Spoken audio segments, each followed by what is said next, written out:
Thayna mamangayda ningthawgi machanupa amaga angambagi machanupa amaga marup sanarami. Ningthawgi machana itaw ngasidi umangda sa tanba chalusito. Yaine itaw chalusine. Adudi nang sidang ngahaktang layramu itaw ay lirung ten lawthoklukige. Itaw yarani lawthokuranu. Aina ani purabani. Amana itaw na pairo. Phare itaw adudi chalas. Adudagidi makoy anido umangda sa tanba lagli. Makoy anina sumthirakpada sadi amata thengnaramde. Itaw saga amata leitramale. Aikoy anisu hannaba tawrasi. Itaw ngansu yam nangali. Aduna thangnaba konung leiba somda sum koithoklusidu. Hoi itaw adudi asai fawba koithoklurasi. Makoy anina asum lakpada mafam adugi ningthawgi machanupiga mamanabi kharaga ising sokpa laklibadu urure. Madu urubadagi makoy anina ningthawgi machanupidu khoidarure. Ningthawgi machana itaw aidi tasengna mabu pamle. Khul asigi ningthawgi machanupi soidana oiramgani. Aigi nungsibase mafamda karamna phongdokani. Angambagi machanupa adunasu ningthawgi machanupi adu pamjaribani. Adubu matawna adamna hairakpadudadi masu tawfam khangdre. Haisi kadai hairisi kadai tawduna jamamnana leire. Angambagi machanupa aduna itaw aisu mabu hek urubada thamoina khoidakre. Aduna ikhoy anina mangondagi ising thake haijarasi.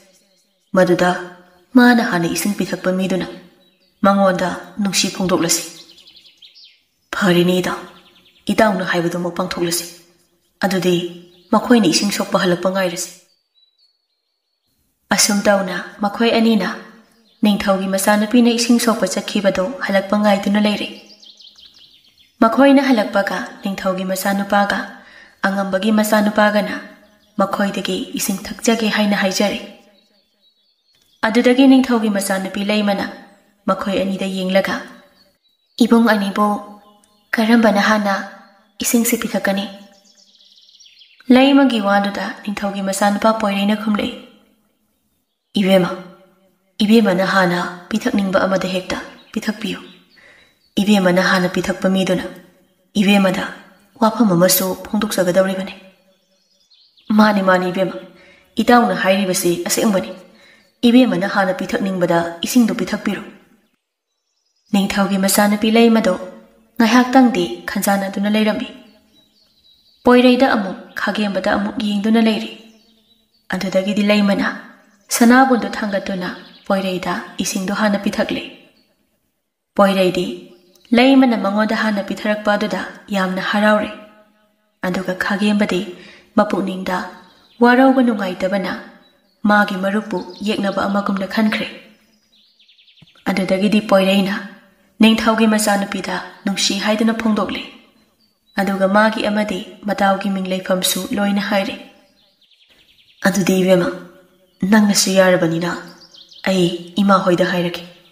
Aduga ibema khoida lakhanjarake. Hoi phani adudi ekhoyamu. Poireidi magi nungsiba phangbagi yamna haraujare. Aduga khagembadi magi marupu yeknaba amagumna mapukningda singduna thamkhre. Asum tawna poirei amadi leima makoy ani lohongkre. Lohongkraba matungda nongma mapa ibungo chawbana poirega khagembagada asumna hairi.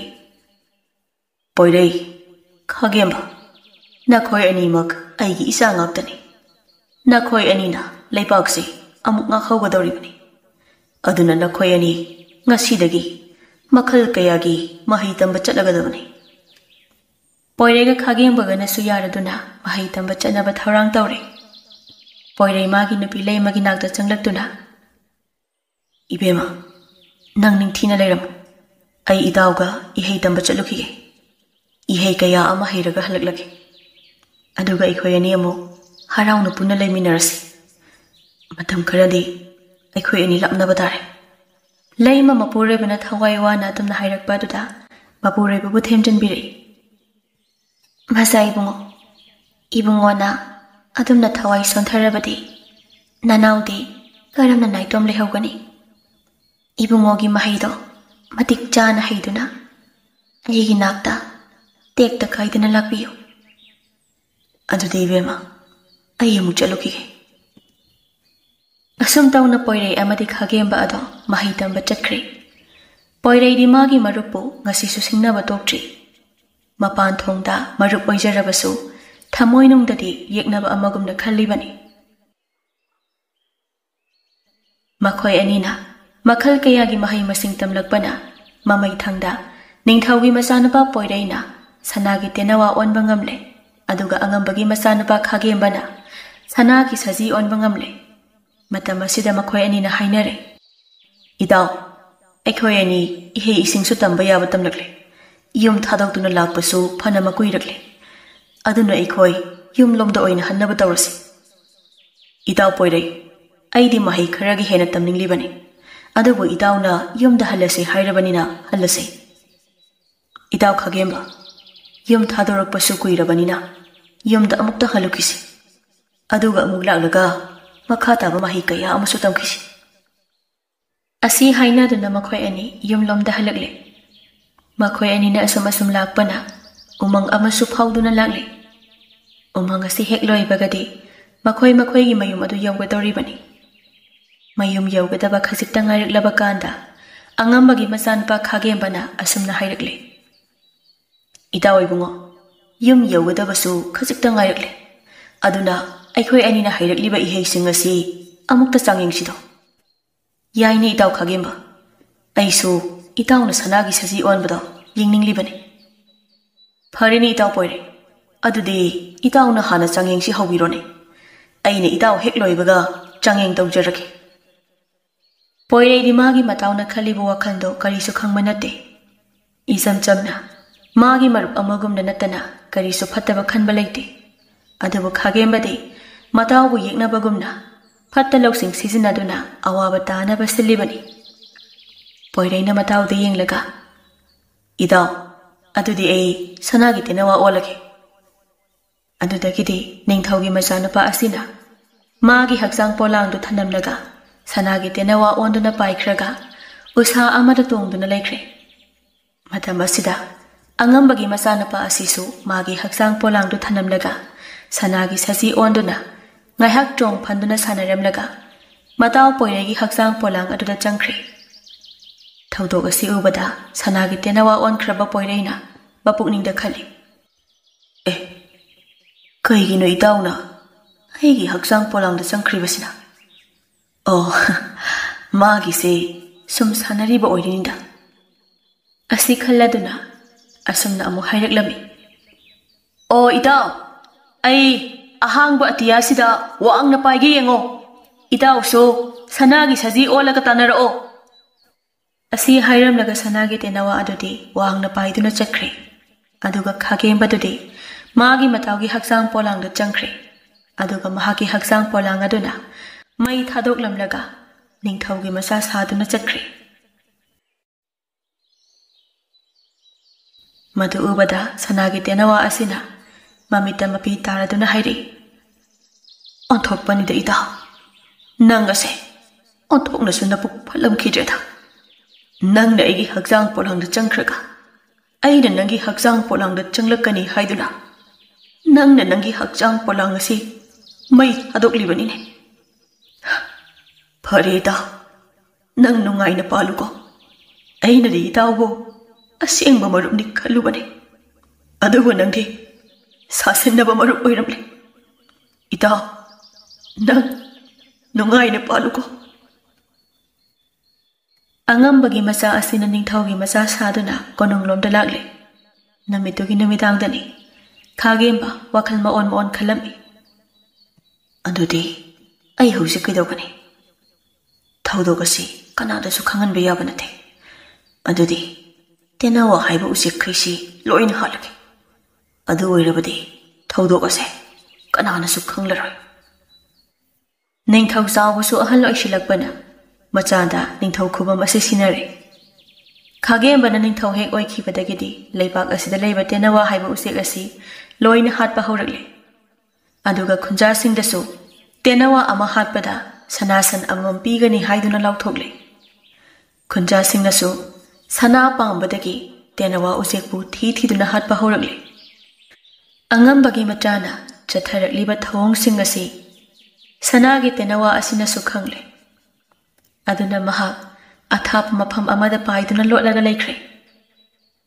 Tenawa aduna ita nangsi angakpane. Nangi thawdoksing asi khanglakani haibagidamak karisu lanjadraba tenawa kayabu nangna loina hatoklabuko. Ita nangna asugam na phalam loi haibase aidi sukhan khalude. Adabu ita aisu nangi na thakta soiduna laman khungani. Aigisu matam lakini. Matam duda aibudi waruganu ko ita. Khunjang maraktagi sa usik singbu nungsiba miyoisingna ningthaugi oirakliba maong mataw asigi maramda wari kaya amasu sanarami. Khura handak ningthauna tawrukliba maong asibu karino mana tawribase yamna lalagani. Khunjasingsisu karino khongde sana pini haibaduda usik thiduna hatuna leire. Tenawa khakta oirabadi faw tenawa hatnaba hotnabada atopa sa usik singsu loina siba yawarabani. Khangdre thoiba aikhoina kari haijaruba ngamgani. Adubu mana tawriba asai yamnadi phatrabani. Masu kaidawnungda nungaiba ngamloi. Sanagi tenawa sumi mayamna mabu koitan tanaba aduda masu phakidanaba haidana koipai paiduna lotlaga laikre. Sanagi tenawa asinasu karamba matamda konungda jatuna magi nupida mahangna oiriba phibam asigi wari asi liba phangkadage khanduna leiri.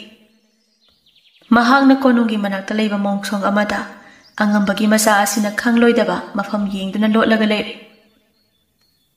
Nongma numit ama angambagi masa asina magi manai masan singa umangda satan bachakibado sanagi tenawa asina su uri.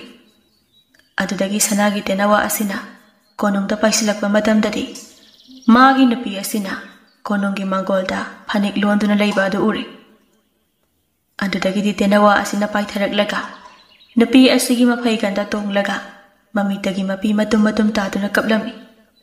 Madu ubada mahaki nupi asina tenawa aduna tawriba maong asibu karino asumna khanduna tenawa adubu nala duna hairi.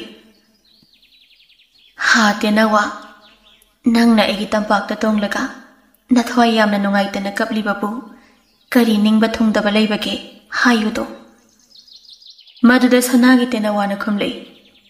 Ibema ayase ningthaugi machanupa aduni napuroibane.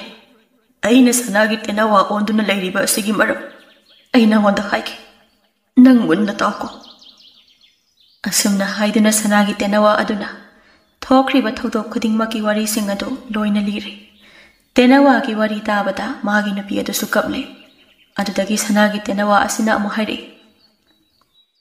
Ibema nangna ibu hanagi ningthau masa adu ahening labadi angambagi masa aduna handilakpa matamda asumna hayo. Ibungo de sanagi saji onba ngammi haina tai. Aduna amukta onbiyu haiduna olhalo. Mahakna sanagi saji on kringaida. Aina mahakna onsinkiba aigi haksang polang aduda changhauge. Asumna tawrabadi ai amuk hana ningthau maza onba ngamgani. Adudi ai chatlake. Aigi ibungo nangdi kadaida leiriba. Ningthau khagembana tenawa haiba usek khuding thiduna halibani. Aduna ibungo na siksina leibiyuko. Ibema aisu khangi moina khangloidaba mafamda ai lotuna leiri. Do yeko asida leiriba asongma mongsong asida ai lotlaga leiribani. Nang aina haiba thabakto kawba yadiko. Adudi ai chatlake. Asumna hairamlaga tenawa adu paikre. Aduga lotuna amuk laikre. Laimusu tenawa aduna paikhibadu yengduna mapukningda asumna khali.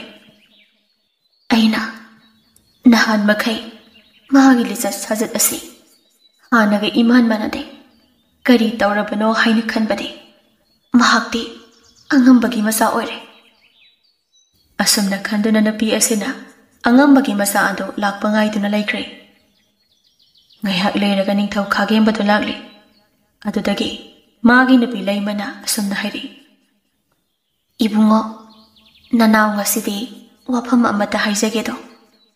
"ꯂꯩꯃ, ꯀꯔꯤ ꯋꯥꯅꯣꯅꯦ? ꯍꯦꯛꯇ ꯍꯥꯏꯌꯨꯅꯦ꯫ ꯅꯄꯨꯔꯣꯏꯕꯗꯕꯨ ꯑꯗꯨꯛ ꯀꯣꯏꯔꯤꯕ ꯀꯔꯤꯒꯤꯅꯣ?"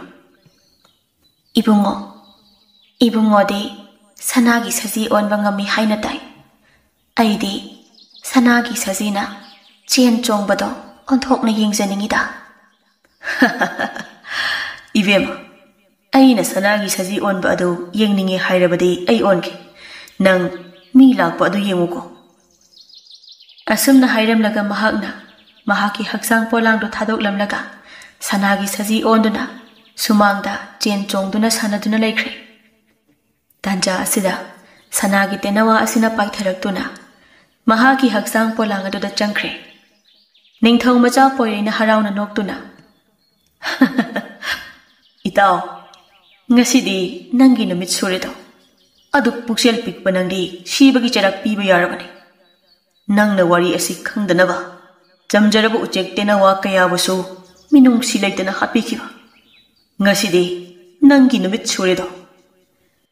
ꯑꯁꯤ ꯍꯥꯏꯗꯨꯅ ꯅꯤꯡꯊꯧ ꯃꯆꯥ ꯄꯣꯏꯔꯩ ꯑꯁꯤꯅ ꯏꯃꯨꯡꯗ ꯄ꯭ꯔꯞ ꯆꯦꯟꯁꯤꯟꯗꯨꯅ ꯃꯍꯥꯛꯀꯤ ꯂꯨꯈꯨꯝ-ꯀꯥꯗ ꯊꯝꯕ ꯊꯥ ꯑꯗꯨ ꯂꯧꯔꯨꯔꯒ ꯁꯅꯥꯒꯤ ꯁꯖꯤ ꯑꯗꯨ ꯍꯥꯠꯅꯕ ꯇꯧꯔꯝꯃꯤ꯫ ꯃꯗꯨꯗ ꯃꯥꯒꯤ ꯅꯨꯄꯤ ꯂꯩꯃꯅ ꯃꯄꯨꯔꯣꯏꯕꯕꯨ ꯈꯥꯝꯂꯛꯏ꯫ "ꯍꯥ ꯏꯕꯨꯡꯉꯣ, ꯃꯥꯕꯨ ꯍꯥꯠꯄꯤꯒꯅꯨꯗꯣ꯫ ꯃꯥꯅ ꯐꯠꯇꯕ ꯊꯕꯛ ꯇꯧꯔꯨꯕꯒꯤ ꯃꯍꯩ ꯑꯣꯏꯅ ꯁꯖꯤ ꯑꯣꯟꯗꯨꯅ ꯑꯁꯨꯃꯛ ꯂꯩꯖꯈ꯭ꯔꯁꯅꯨ꯫ ꯏꯕꯨꯡꯉꯣꯅ ꯁꯖꯤ ꯍꯥꯠꯄꯒꯤ ꯄꯥꯞ ꯑꯗꯣ ꯄꯨꯍꯟꯖꯅꯤꯡꯗꯦ."